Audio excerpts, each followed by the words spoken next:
Hey everybody, what's going on? Toronto Dan here. It's been a minute since I did one of these videos. It's just going to be basic random shit that I come up with off the top of my head.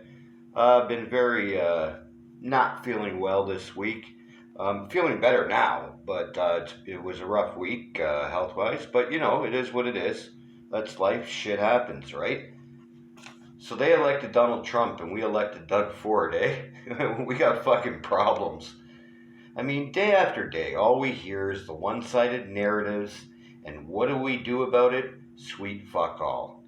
It seems to be more important to have status, money, and power than it is to be a fucking human nowadays. You know, whether you're a politician or a member of the media, you'd be a liar to say that the community is well informed as to what goes on in the background, because they aren't. I've been telling folks for years, through my connections and also through my community efforts, the real time knowledge of what politics is, and it's through both lived and work experience. 3 times Ontario now has voted Doug Ford in. Really? You know, who is to blame for this? You know, after 2 straight terms of this asshole wreaking havoc on Ontario, like, I'm embarrassed. I didn't vote for him. But, like, you know, what the fuck, right? Like, in Toronto, we're simple. We want you to fix the fucking crosstown. We want you to clear our sidewalks for the pedestrians as you do the roads for drivers, you know. We want you to stop lying to folks about the homeless crisis. And these are just a couple of the things that are affecting our city, right?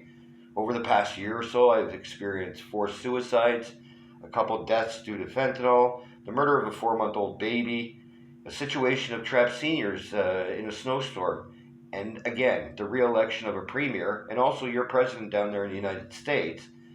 2 gentlemen who don't give a fuck about anyone but themselves. When the baby was murdered, I, along with others, provided support to neighbors. When the snow trapped those seniors and disabled people in the building there, I, along with the Deputy Mayor Mike Cole and others, we grabbed shovels. We don't need a pat on the back. This is just what you fucking do. And during the last election, I didn't re-elect Doug Ford. I didn't vote for Doug Ford. You know, the guy who's been ignoring these issues. We gotta fucking wake up, Canada, you know? We kind of do gotta listen to who has promoted the political fixers, you know, because they're the ones that caused half of this bullshit we face. And we gotta hold people accountable. Otherwise, none of this shit will ever end. You know, when I share, it's because I care about our community. And I know there are countless others that do as well, right? So we just gotta stay informed and stay focused.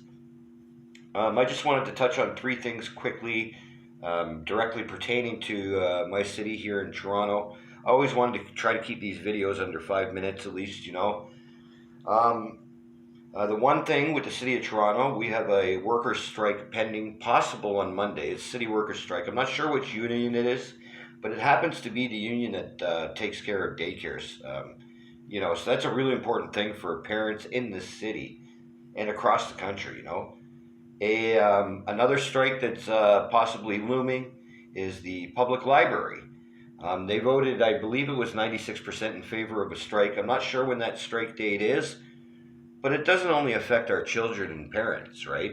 It affects those homeless individuals that have nowhere else to go on a cold or rainy day, right? It affects the actual workers that do work there and have to put up with, you know, either bratty children or a person that might be causing a nuisance because they're going through a mental health crisis. So stay informed and look into that. Again, it's the Toronto Public Library, the union that handles them with a 96% strike mandate. And also, another thing that's getting out of hand once again is the tow truck wars. Back in 2019 and 2020, I served on something called the Toronto Safety Network. Can't go into too much details about it, but those that know the city of Toronto know what I'm talking about. And it included these issues. It's only going to get worse before it gets better.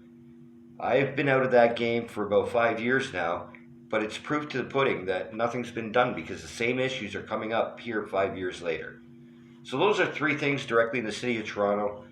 I encourage anybody in any city, in any country, quite frankly, reach out to your community groups, reach out to your local representatives.